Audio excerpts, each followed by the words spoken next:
Senator Gallego on another network accused President Trump and our military of committing murder by attacking these drug boats. To our men and women in uniform, you're not murdering anybody. You're making America safer by going after a narco-terrorist. You're following lawful orders. In a wild interview on Face the Nation, Senator Lindsey Graham stated that when the Trump administration murders people on boats in the Caribbean, it doesn't actually count as murder. Graham also stated that he wants the United States military to take land actions in Venezuela, and more on that later. But Cenk, what do you make of this claim that what the Trump administration is doing in the Caribbean, bombing these boats, killing people on these boats, isn't murder because they're narco-terrorists? Yeah, first of all, even if they were narco-terrorists, you're still murdering them.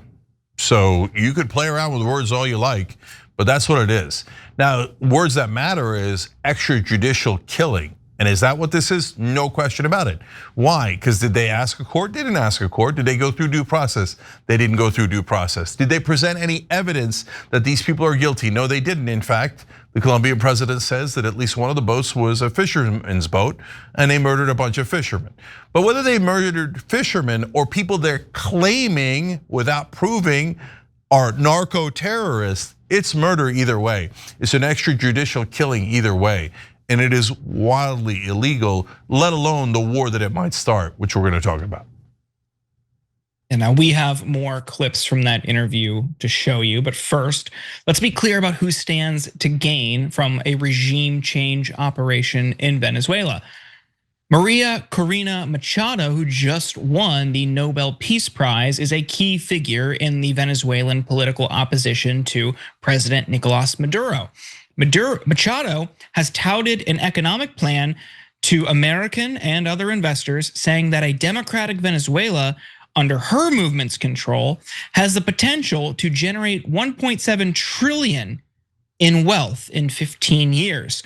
Now, in June, she told American corporate representatives, our message to the oil companies is, we want you here, certainly, we want you here, not producing crumbs of a couple 100,000 barrels a day. We want you here producing millions of barrels a day.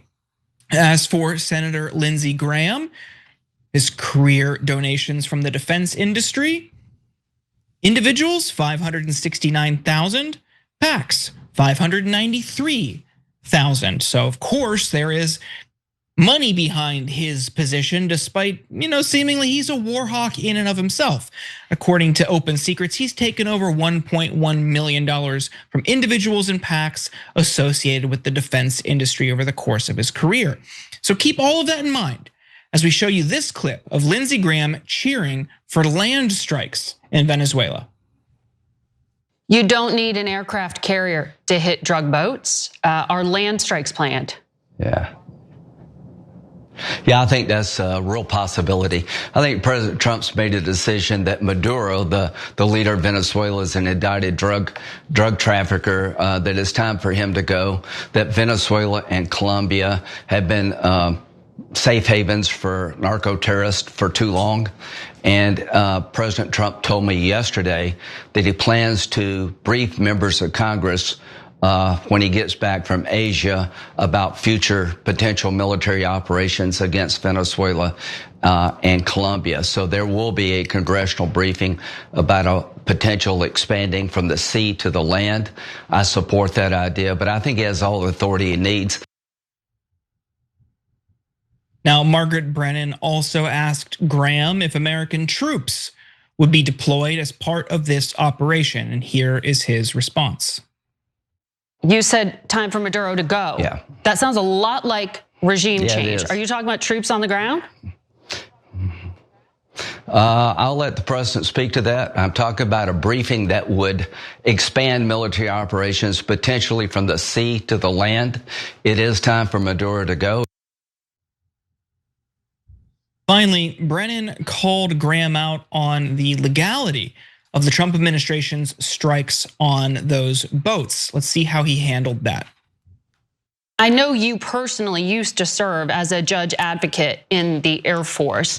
We looked at the JAG manual. Preventative self-defense employed to counter non-imminent threats is illegal under international law. So if we are not at war and these suspected criminals pose no threat of imminent violence, isn't this potentially a war crime to be killing the people on these boats and then to be taking out a leader?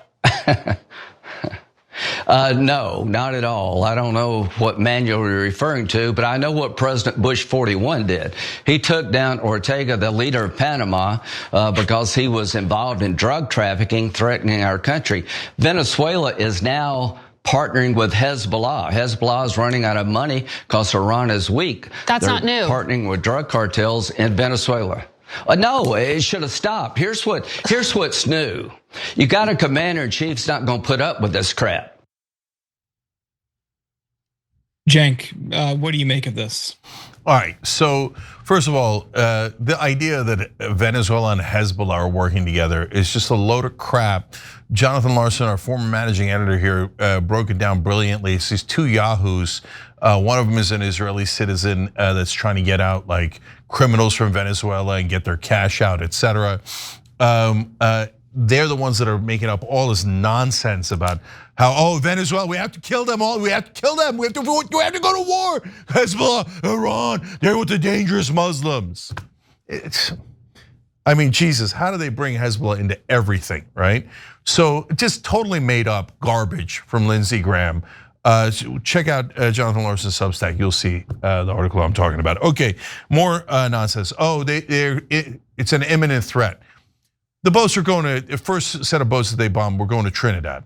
How's a little speedboat going to get from Venezuela to America without running out of gas? I mean, their lies aren't even close to like being true. And they just don't even care at all. There's like a guy in a dinghy pulling like a thing, I'm exaggerating, but they bombed the living crap out of him. They're like, he was about to come to America. And he was gonna bring enough drugs, Trump said, on one of those tiny little boats. This was not exaggeration. He literally said it would have killed 25,000 Americans. That little tiny boat, 25,000 Americans. How are they gonna fit a world of drugs? Come on, come on. Okay, so if you go to land, as Lindsey Graham is saying, the reason why he paused with that answer, so does that mean ground troops? He's like, yes, that's for the president, that's for the president. Of course he wants ground troops, of course he does. How are you gonna do a land war without ground troops? So, nonsense, they're trying to, but even if you're right wing, you hate Lindsey Graham, right? Lindsey Graham is top neocon in the Senate. So now that John McCain and Joe Lieberman are gone, he's the one amigo holding down the fort. War with everyone. He says Hezbollah for everyone. Everyone's Hezbollah. Okay, yeah. We've heard this a billion times. What a giant liar. So MAGA, you're gonna go back to the giant lying neocon establishment jerks who got us into every war that you hated? He's telling you right there, we're going on land. We're going to invade Venezuela. Is that what you voted for? I thought you voted for anti-war.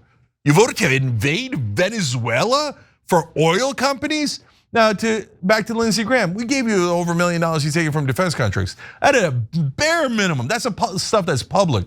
A lot of times super PACs funnel money to these guys that isn't necessarily public. In fact, we had a spectacular case of it that we showed you a couple of weeks ago where Larry Ellison, we found out through his emails that were leaked, had given Marco Rubio $5 million to kiss Israel's ass. Nobody even knew about it because it was done through a super PAC. And then there's dark money. All of that is, Lindsey Graham has been loaded up with every conceivable legalized bribe there is.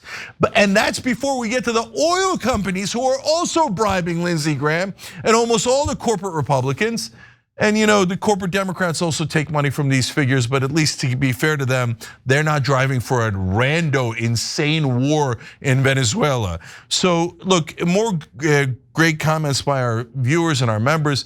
On YouTube, the Linux Yes is a member, wrote in questions, what does it take Americans who buy these drugs What does that make the Americans who buy these drugs and provide a market for the so-called narco-terrorists? But first of all, that's a great point. I love doing this show with our paying members. Hit the join button below, become part of the show if you're on YouTube. If not, tyt.com/join. But let's talk about what he's saying. So forget the guys buying the drugs. There's tons of drug dealers here in America. And they're the ones directly selling to the guy, and then the guy dies if he has a fentanyl overdose, et cetera, et cetera. So is that guy now a narco-terrorist? And by these precedents that they're setting, do we not have to have a trial for them? Do we not even have to arrest them?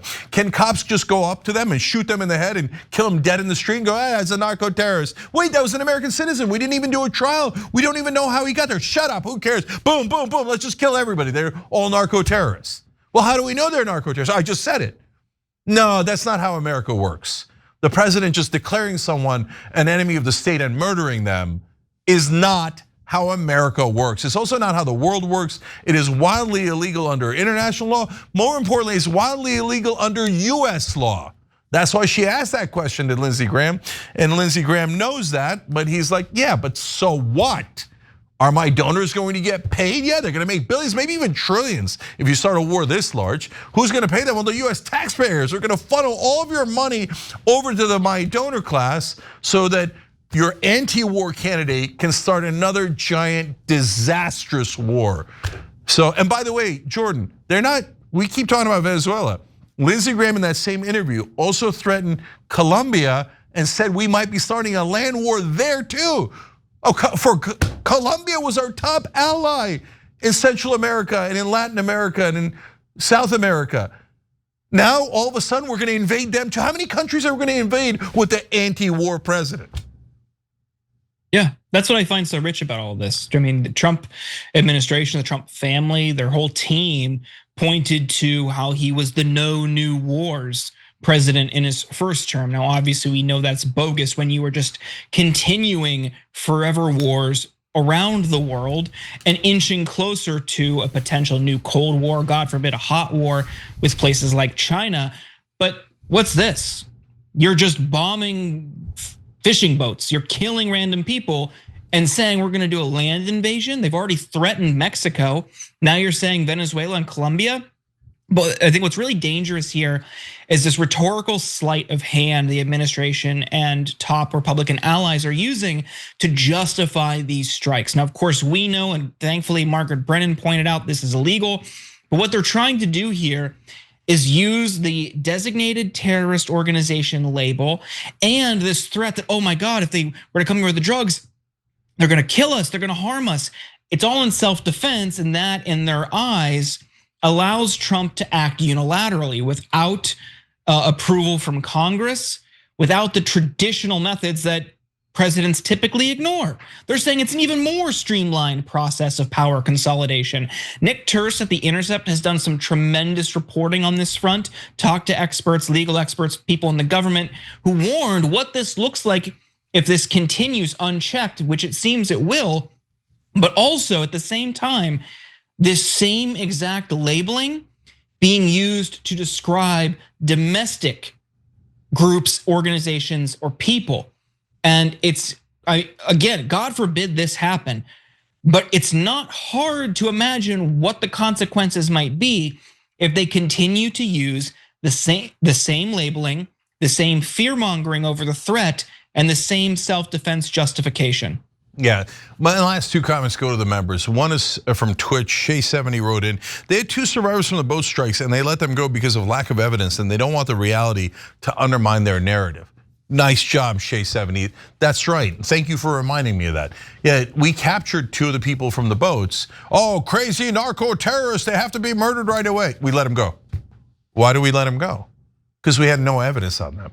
And if we try to try them, which is what the next step should be, you would all realize we've never had evidence on any of these guys. We're murdering nearly random people in international waters. And it's not my actions or words that prove it, it's the administration's actions. If they were such dastardly narco terrorists that they were about to kill 25,000 people in America with the drugs they were bringing in, and you murdered the other people on the boat, why aren't you gonna try them? I mean, shouldn't you bring them to justice? Or no, let him go right away, let him go. Please disappear, please don't let anybody find out you're innocent. Come on, man. And then lastly, TYT.com member Rob3 Chesser said, I wonder what a ground war in Venezuela would do to the flow of immigrants to the US. So that's another terrific point, man. I love smartest audience in the world. So if you're a right winger, you voted for Trump, or you're an independent, you voted for Trump. You voted for him, why? You said anti-war was one of your top positions, definitely top 3, maybe number 1. Maybe the economy's number 1, immigration's number 2, but anti-war was definitely top 3. Oh, right, the other one was immigration.